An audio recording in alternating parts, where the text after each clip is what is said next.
Hello વિદ્યાર્થી મિત્રો, chapter number 1 છેલ્લે આપણે મોલ એમયુ આ બધી ચર્ચાઓ થઈ ગઈ છે. હવે થોડા નાના નાના ટોપિક દરેક વિદ્યાર્થી ટેક્સ્ટબુક પાસે રાખે, જ્યાં હું તમને કહું ત્યાં અંડરલાઈન કરવાની, અને બુકની અંદર લખશો તો બી વાંધો નથી, અથવા ચોપડામાં લખો તો બી વાંધો નહીં. ટોપિક જે છે એકમોની આંતરરાષ્ટ્રીય પદ્ધતિ. તો વર્ષોથી તમે ભણતા આવ્યા છો સીજીએસ, એમકેએસ, એફપીએસ, આ બધી અલગ અલગ પદ્ધતિઓ છે. ફિઝિક્સમાં પણ આની ચર્ચા કરેલી છે.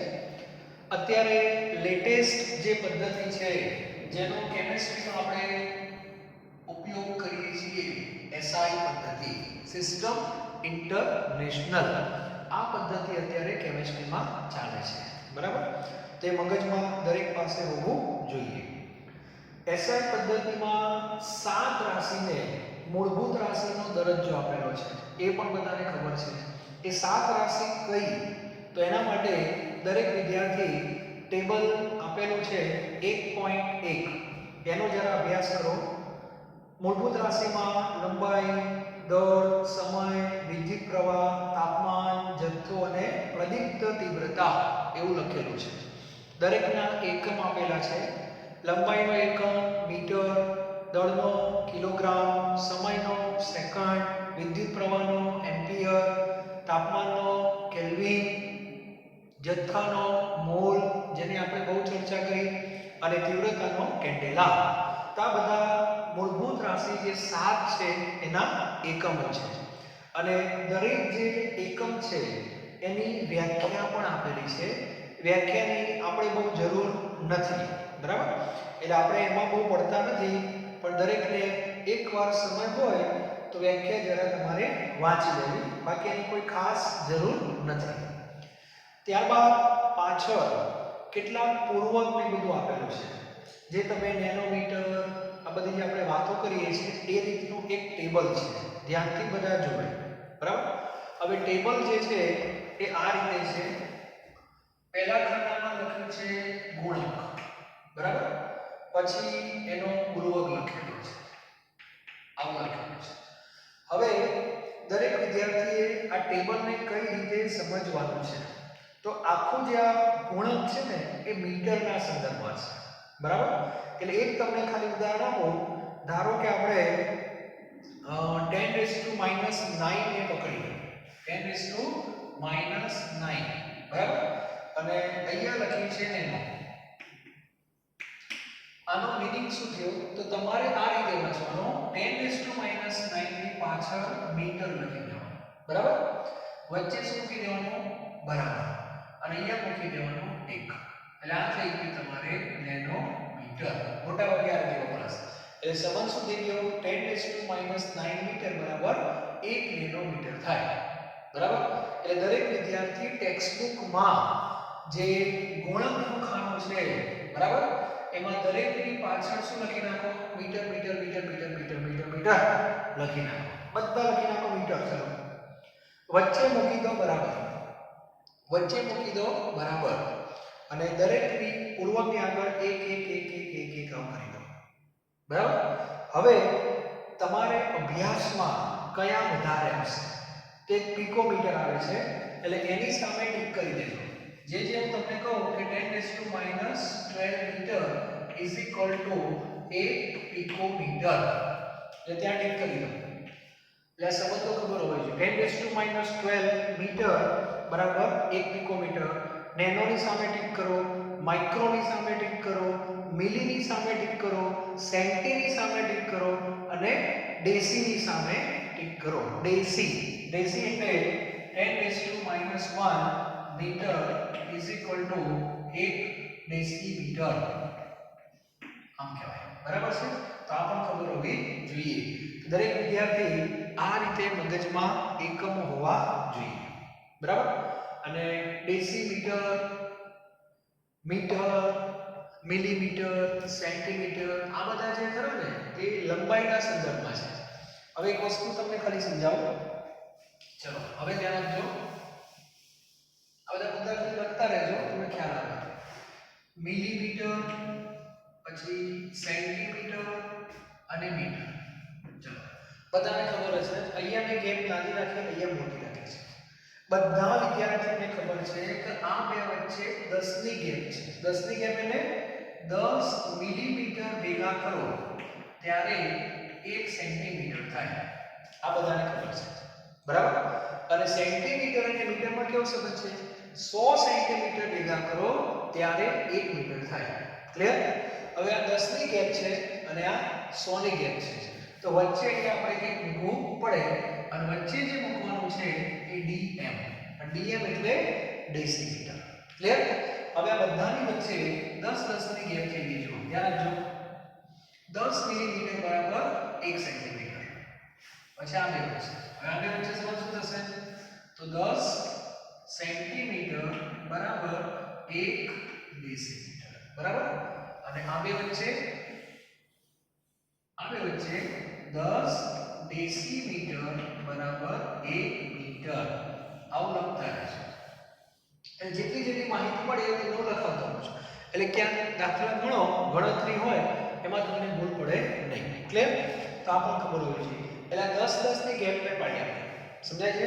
એટલે આજે મિલીમીટર અને મીટર વચ્ચેનો જો સંબંધ બનાવવો હોય તો 10 1000 ની ગેપ થાય.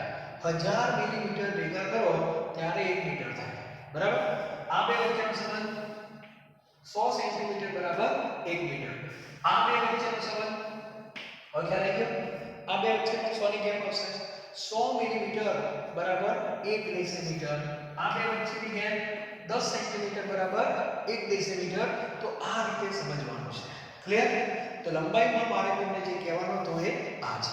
ચલો ત્યારબાદ દળ અને વજન. દરેક વિદ્યાર્થીને દળ અને વજનમાં શું ફેર છે ખબર હોવી જોઈએ. બરાબર. દળ જે છે ને, દળ એ m છે, યાદ રાખજો. અને વજન જે છે, વજન એ mg છે. ફિઝિક્સ વાળા તમને બહુ સારી રીતે ભણાવશે. બરાબર. પણ દળ એ ખાલી m કહેવાય અને વજન એટલે આમ જોવા જઈએ તો mg કહેવાય. બરાબર. m હોય ને એ હંમેશા અચળ હોય. m હોય હંમેશા અચળ હોય. પણ આ mg જે છે, mg અચળ ન હોય.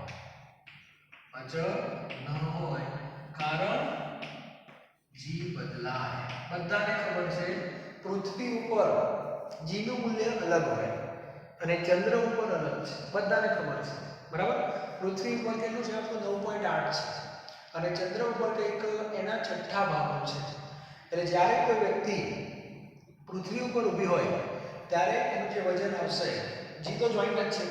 બરાબર. એ વજન આવશે, એ વજન 9.8 પ્રમાણે આવશે.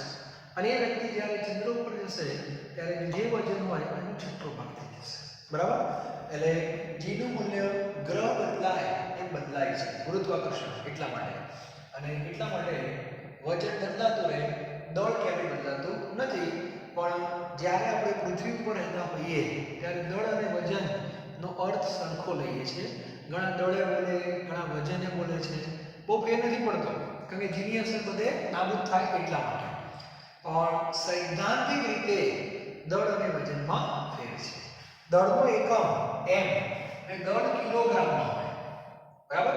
અને આનો એકમ શું થાય? તો અહીંયા કિલોગ્રામ અને આ પ્રવેગ છે મીટર પર સેકન્ડ સ્ક્વેર. અને આને કહેવામાં આવે છે ન્યૂટન. અને ન્યૂટન એ કોનો એકમ છે? બળનો એકમ છે. તો કહેવાનો અર્થ એ છે કે આની અંદર વજન એક પ્રકારનું બળ છે. તો આ પણ ખબર હોવી જોઈએ દળ અને વજનમાં શું તફાવત છે. ત્યાર પછી બીજી એક રાશિ છે કદ. મોટાભાગે પ્રવાહી અને વાયુ માટે કદ વપરાય છે. તો કદની થોડી ચર્ચા કરી લો. કદના ઘણા બધા એકમો છે. લેબોરેટરીમાં કદ માપવા માટેના સાધનો છે, ગ્લાસવેર, ટેક્સ્ટબુકમાં આકૃતિ આપેલી છે. કદ કઈ રીતે લેવાનું, લીટર, મિલીમીટર બધું ખબર છે તમને. નામ જોઈ લેવાના: બ્યુરેટ, પીપેટ, અંકિત નળાકાર, કદ માપક ફ્લાસ્ક. આ બધું જ્યારે તમે કેમિસ્ટ્રી લેબમાં જશો ત્યારે તમને ખ્યાલ આવી જશે. બરાબર. હવે કદની અંદર સંબંધો આવા છે, ધ્યાન રાખજો. એક યાદ રાખી દો તમને, લીટર આ તો કદનો એકમ છે. હવે યાદ રાખવાની ટેકનિક કહી દો, 1 લીટર બરાબર 10⁻³ સેન્ટીમીટરનો ક્યુબ. કદ એટલે એક પ્રકારનું ઘનફળ જ થાય, અને ઘનફળ એટલે લંબાઈ ગુણ્યા પહોળાઈ ગુણ્યા ઊંચાઈ. તો સેન્ટીમીટરમાં લો એટલે શું થાય? સેન્ટીમીટર ગુણ્યા સેન્ટીમીટર ગુણ્યા સેન્ટીમીટર, એટલે સેન્ટીમીટરનો ક્યુબ. તો યાદ રાખવાની એક પદ્ધતિ છે, લીટર કે રાખવાના વચ્ચે અને એની આજુબાજુ બે બોડીગાર્ડ. એક બોડીગાર્ડ સેન્ટીમીટર ક્યુબનો અને એક બોડીગાર્ડ 10⁻³ મીટર ક્યુબનો. ક્લિયર? એટલે આ વસ્તુ મગજમાં હોવી જોઈએ. એટલે આ એક સંબંધ દરેક વિદ્યાર્થી મગજમાં ફિટ કરી દેજો. ઘણીવાર તમારે લીટરને સેન્ટીમીટર ક્યુબમાં ફેરવવા હોય, સેન્ટીમીટર ક્યુબને મીટર ક્યુબમાં ફેરવવા હોય, તો ત્રિરાશિ જ્યારે મૂકવાની આવશે ત્યારે આનો તમે ઉપયોગ કરી શકો. તો 1 લીટર બરાબર આટલા સેન્ટીમીટર ક્યુબ, આટલા લીટર બરાબર કેટલા? આટલા સેન્ટીમીટર ક્યુબ બરાબર 1 લીટર, તો આટલા સેન્ટીમીટર ક્યુબ બરાબર કેટલા લીટર? આટલા મીટર ક્યુબ બરાબર આટલા સેન્ટીમીટર ક્યુબ, તો આટલા મીટર ક્યુબ બરાબર કેટલા સેન્ટીમીટર ક્યુબ? તો ત્રિરાશિ કઈ રીતે મુકાય એ પણ તમને ખબર હોવી જોઈએ. ક્લિયર? ચલો, ત્યારબાદ બીજી એક માહિતી તમને આપું.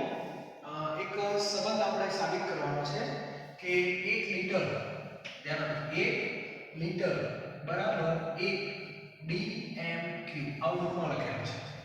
1 લીટર બરાબર 1 dm ક્યુબ થાય. બરાબર? આપણે અહીંયા લખી દઉં છું. ચલો, अब આ વસ્તુ આપણે સાબિત કરીએ. જો કઈ રીતે સાબિત, બહુ સરસ છે, સમજવા જેવું છે. ચલો, મને જવાબ આપો. 1 લીટર બરાબર 1000 ml થાય.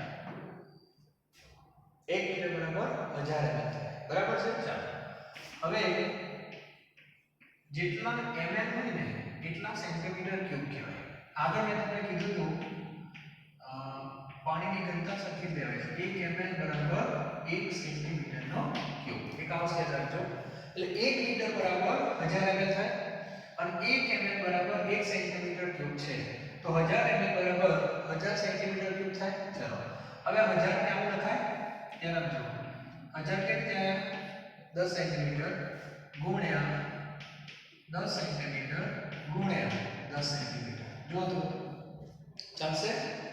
10 10 10 1000 સેન્ટીમીટર સેન્ટીમીટર સેન્ટીમીટર સેન્ટીમીટરનો ક્યુબ. અને હમણાં તમને મેં કીધું 10 સેન્ટીમીટર ભેગા કરો એટલે 1 ડેસીમીટર કહેવાય. આના બરાબર પણ 1 ડેસીમીટર કહેવાય. આના બરાબર પણ 1 ડેસીમીટર કહેવાય. તો પરિણામી જવાબ 1 ડેસીમીટરનો ક્યુબ આવશે. તો સાથે શું થયું? 1 લીટર બરાબર 1 ડેસીમીટરનો ક્યુબ. તો આ એક માહિતી પણ દરેકને ખબર હોવી જોઈએ. અને દળ અને કદ બંનેનો એકમ, બંનેનો ઉપયોગ શેમાં થાય છે? ઘનતા. તો ઘનતા બરાબર દળ ભાગ્યા કદ. પ્રતિ કદ એટલે એકમ કદ. એકમ કદમાં રહેલા દ્રવ્યના દળને ઘનતા કહે છે. અને ઘનતાનો એકમ ગ્રામ પ્રતિ મિલીમોલ લખાય, ગ્રામ પ્રતિ સેન્ટીમીટર ક્યુબ પણ લખાય, ઘણા બધા લખાય છે. પણ ml અને સેન્ટીમીટર ક્યુબ સરખા જ છે. ક્લિયર? તો એ ખબર હોવી જોઈએ. પછી SI માં એકમને બધું આપેલું છે, એટલે ઘનતા વિશેની માહિતી પણ ટેક્સ્ટ બુકમાં આપેલી છે, તમારે થોડું જોઈ લેવું. બરાબર? ત્યારબાદ થોડી ઘણી માહિતી તાપમાનની આપણે લઈ લઈએ. તાપમાન. તાપમાનની અંદર ધ્યાન શું રાખવાનું? તાપમાનના ઘણા બધા એકમો છે. બરાબર? તાપમાન એ શું બતાવે છે પહેલા ખબર હોવી જોઈએ. તો ઉષ્માગતિશાસ્ત્રમાં ડિટેલમાં ચર્ચા કરીશ. બરાબર? પણ તાપમાન એ શું બતાવે? તો દ્રવ્યમાં રહેલી ઉષ્મીય ઊર્જાનો શું બતાવે? સ્તર બતાવે. મગજમાં ફિટ કરી દો. તાપમાન એ ઘણા વિદ્યાર્થીઓ બોલે છે કે તાપમાન એ ઊર્જા બતાવે. ઊર્જા ના બતાવે. ઊર્જાનો એકમ તો જૂલ હોય. તાપમાનનો એકમ જૂલ છે? ના. તો તાપમાન એ શું બતાવે છે? લેવલ બતાવે છે કે ભાઈ આની અંદર ઊર્જાનું લેવલ કેટલું છે. અને એ લેવલ શેનાથી મપાય? સ્તર. એટલે કે તાપમાન એટલે સેલ્સિયસ અને કેલ્વિન ને ફેરનહીટ. તેના માટેના એકમો કયા? સેલ્સિયસ, પછી કેલ્વિન અને ફેરનહીટ.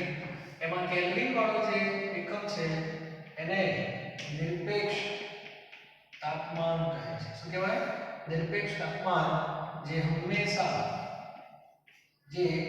હંમેશા ધન હોય છે, એ ક્યારે ઋણ ના હોય. હવે એનો સંબંધ કઈ રીતે આવ્યો એ પણ સમજાવી દો. બરાબર, આ મગજમાં ફિટ કરી દેજો. સૌથી પહેલા આપણે સેલ્સિયસની વાત કરો, એ નીચે લઉં. ચાલો, અહીં સેન્ટર છે 0 સેલ્સિયસ. બરાબર, આ બાજુ તાપમાન સેલ્સિયસમાં પ્લસમાં હોય, આ બાજુ માઈનસમાં હોય. આ બાજુ ઊંચામાં ઊંચું તાપમાન છે, એની કોઈ લિમિટ નથી, એટલે અનંત. બરાબર, નીચેમાં નીચું જે તાપમાન છે એ ફિક્સ છે -273.15 સેલ્સિયસ. યાદ રાખજો. બરાબર, સેલ્સિયસનું નીચામાં નીચું તાપમાન કેટલું? -273.15 સેલ્સિયસ. આનાથી નીચું તાપમાન નથી. હવે સેલ્સિયસમાં જ્યારે કામ કરો ત્યારે પ્લસમાં પણ કિંમત આવે અને માઈનસમાં પણ આવે. માઈનસમાં જ્યારે કિંમત આવે ત્યારે ગાણિતિક પ્રક્રિયાઓમાં કેટલીક મૂંઝવણ તકલીફો થતી હતી વૈજ્ઞાનિકોને. એટલા માટે એક વૈજ્ઞાનિક થઈ ગયા જેનું નામ છે કેલ્વિન. કેલ્વિને વૈજ્ઞાનિકનું નામ છે, એને એકમ શોધી કાઢ્યો અને આ પ્રશ્ન સોલ્વ કર્યો. એને શું કર્યું? ધ્યાન આપજો. આ માપક્રમ કોનો છે? સેલ્સિયસનો. તો એના નીચે એક નવો માપક્રમ બનાવી દીધો. શેનો? કેલ્વિનનો. ધ્યાન આપજો, આ માપક્રમ કેલ્વિનનો છે. અને સેલ્સિયસનો જે છેડો હતો એના નીચે કેલ્વિનનો છેડો આવી ગયો, અને આ જે છેડો છે ત્યાં શું લખી નાખ્યું? એને 0 કેલ્વિન. એનો મીનિંગ શું થયો? કેલ્વિનનો 0 અહીંયા આવી ગયો. એનો અર્થ કે આ બધો ભાગ કેલ્વિનનો શેમાં ગણાય? પ્લસમાં ગણાય. એનો અર્થ કે આ બાજુ તો છે જ નહીં, એટલે કેલ્વિન હંમેશા ધન હોય. અને આના ઉપરથી સેલ્સિયસ અને કેલ્વિન વચ્ચેનો શું આવી ગયો? સંબંધ આવી ગયો. કઈ રીતે સંબંધ આવ્યો? જો આ કેટલા છે? -273.15 સેલ્સિયસ છે પ્લસ -273.15 માં કેટલા ઉમેરીએ તો 0 થાય? આટલા જ. એનો અર્થ કે 273.15 તમે ઉમેરો તો 0 કેલ્વિન થાય કે ના થાય? એટલે આ વસ્તુ એને સેટ કરી દીધી. ચાલો, હવે આને એને વ્યાપક સ્વરૂપ આપી દીધું. વ્યાપક સ્વરૂપ. આ વ્યાપક સ્વરૂપનો શું થયો? આ કિંમત શેમાં છે? સેલ્સિયસમાં. પછી એવું નહીં કે આ છે, ગમે તે હોય, કોઈ પણ કિંમત સેલ્સિયસની હોય એમાં શું ઉમેરવાના? 273.15 ઉમેરી દેવાના. અને 273.15 ઉમેરો એટલે તમારો જવાબ શેમાં આવે? કેલ્વિનમાં આવે. એટલે સૂત્ર આવું બની ગયું: T સ્મોલ t કયા એકમમાં? અંશ સેલ્સિયસ પ્લસ 273.15. આ નવો t શેમાં આવશે? કેપિટલમાં, અને આવશે તમારે કેલ્વિનમાં. આ રીતે આવશે. ક્લિયર? તો સેલ્સિયસમાં 273.15 ઉમેરવામાં આવે તો નવો જવાબ શેમાં મળે? કેલ્વિનમાં મળે. અને કેલ્વિનમાં જે તાપમાન લખવામાં આવે છે એને કયું તાપમાન કહેવાય? નિરપેક્ષ તાપમાન કહે છે, અને જે હંમેશા ધન જ હોય. તો આ માહિતી ખબર હોવી જોઈએ. અને તાપમાન માપવા માટેનું સાધન થર્મોમીટર. તાપમાન શેમાં મપાય છે? થર્મોમીટરમાં માપી શકાય છે. તો એક વસ્તુ તમારી ક્લિયર હોવી જોઈએ. બીજો એક એકમ છે ફેરનહીટ. ફેરનહીટની આમ રૂટીનમાં કેમિસ્ટ્રીમાં બહુ જરૂર ના પડે, પણ આપણે જ્યારે બીમાર પડીએ છીએ ત્યારે ડોક્ટર જે થર્મોમીટર વાપરે છે એ ફેરનહીટમાં હોય છે. તો આપણી પાસે ફેરનહીટ અને સેલ્સિયસનો પણ સંબંધ હોવો જોઈએ. તો યાદ રાખી લેજો, F = 32 + 1.8 અંશ સેલ્સિયસ. આવું સૂત્ર છે. બરાબર, એટલે સેલ્સિયસ અહીંયા મૂકવાના, 1.8 ગુણવાના, 32 જવાબ આપશે ફેરનહીટમાં. અને આના સંદર્ભમાં એક સરસ મજાનો એમસીક્યુ પૂછાય છે કે -40 સેલ્સિયસ બરાબર ખાલી જગ્યા ફેરનહીટ. -40 સેલ્સિયસ બરાબર ખાલી જગ્યા ફેરનહીટ. તો -40 ને મૂકજો એટલે F = 32 + 1.8. અહીંયા આવશે -40. 32 પ્લસ એટલે માઈનસમાં આવશે. બરાબર, તો 72 થઈ જશે. અને આ જવાબ તમે જો -40 આવશે. તો પરીક્ષામાં એક એમસીક્યુ પૂછાય છે કે એવું કયું તાપમાન છે કે જેમાં સેલ્સિયસ અને ફેરનહીટ બંનેનો જવાબ બંને એક જ લેવલમાં હોય અને એ છે -40. આ ખબર હોવી જોઈએ, બરાબર. અને ડોક્ટરનું જે થર્મોમીટર છે એ ફેરનહીટમાં હોય છે. તો એક સરસ મજાની આકૃતિ આપી છે, એમાં 3 થર્મોમીટર છે. જો એક કેલ્વિનનું છે, એક સેલ્સિયસનું છે અને એક ફેરનહીટનું છે. એમાં જાણીતા ઉદાહરણ આપેલા છે. તો પાણીનું ઉત્કલન બિંદુ જુઓ, બધાને સેલ્સિયસમાં ખબર છે કેટલો 100. તો સામે કેલ્વિનમાં કેટલું થાય 373.15, કારણ કે પેલા 273.15 ઉમેરવાના અને ફેરનહીટમાં 212 આવશે. એ મૂકો તો ખબર પડી જાય, બરાબર. પછી બીજું છેલ્લે પાણીનું ઠાર બિંદુ સેલ્સિયસમાં 0 હોય, કેલ્વિનમાં 273.15 અને ફેરનહીટમાં 32. તો આ પણ ખબર હોવી જોઈએ. અને ઓરડાનું તાપમાન વચ્ચે કેટલું હોય 25, કેલ્વિનમાં 298.15 અને ફેરનહીટમાં 77. અને આપણા શરીરનું તાપમાન સેલ્સિયસમાં 37 હોય નોર્મલ અને કેલ્વિનમાં 310.15 અને ફેરનહીટમાં 98.6. એટલે જ્યાં સુધી આપણું ટેમ્પરેચર 98 ની આસપાસ હોય ફેરનહીટમાં તો આપણને તાવ કહેવાય નહીં. 100 થી ઉપર જાય તો તાવ કહેવાય ફેરનહીટમાં, બરાબર. તો આ એક સંબંધ હોવો જોઈએ. ટેક્સ્ટ બુકમાં 1.8 ની જગ્યાએ 9/5 લખેલા છે. 9/5 એટલે 1.8 જ થાય. ઓકે, બહુ ચિંતા નહીં કરતા. અને કેલ્વિન હંમેશા શેમાં હોય ધન હોય. તો આ ક્લિયર હોવું જોઈએ. ચલો, તો આટલી માહિતી મારે તમને આપવાની હતી. એના પછીનો જે ટોપિક છે માપનમાં અનિશ્ચિતતા. આ મુદ્દો ફિઝિક્સનો છે, એ જોઈ લેવાનો, બરાબર. પછી મુદ્દો છે વૈજ્ઞાનિક સંકેત. વૈજ્ઞાનિક સંકેત એટલે જેને હું શું કહું છું પ્રમાણિત સ્વરૂપ.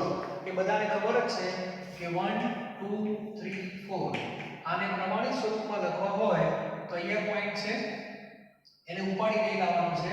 એટલે 1.234 into 10⁻³ થઈ જશે, બરાબર. આ ખબર હોવી જોઈએ.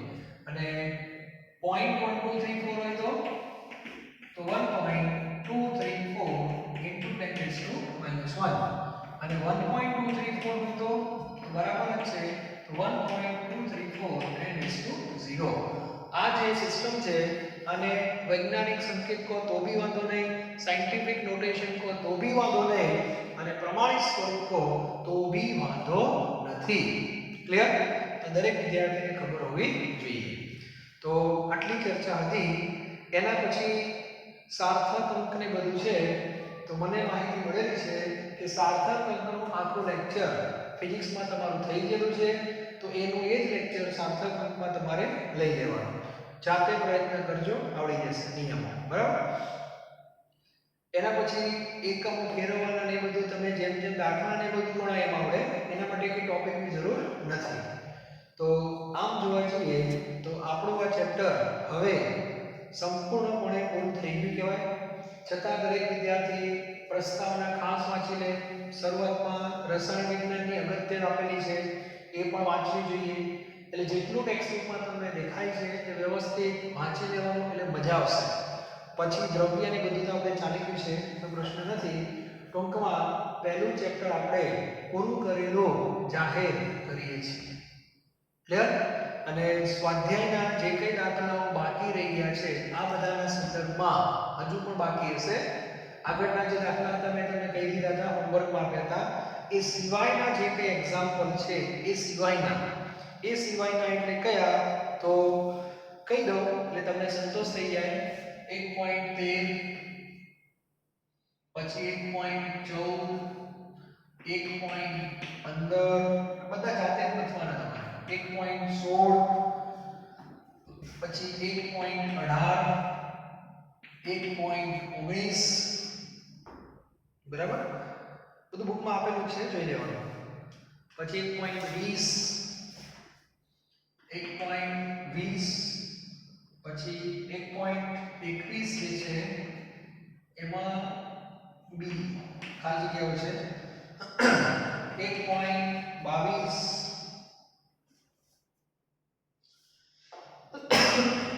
1.27 1.31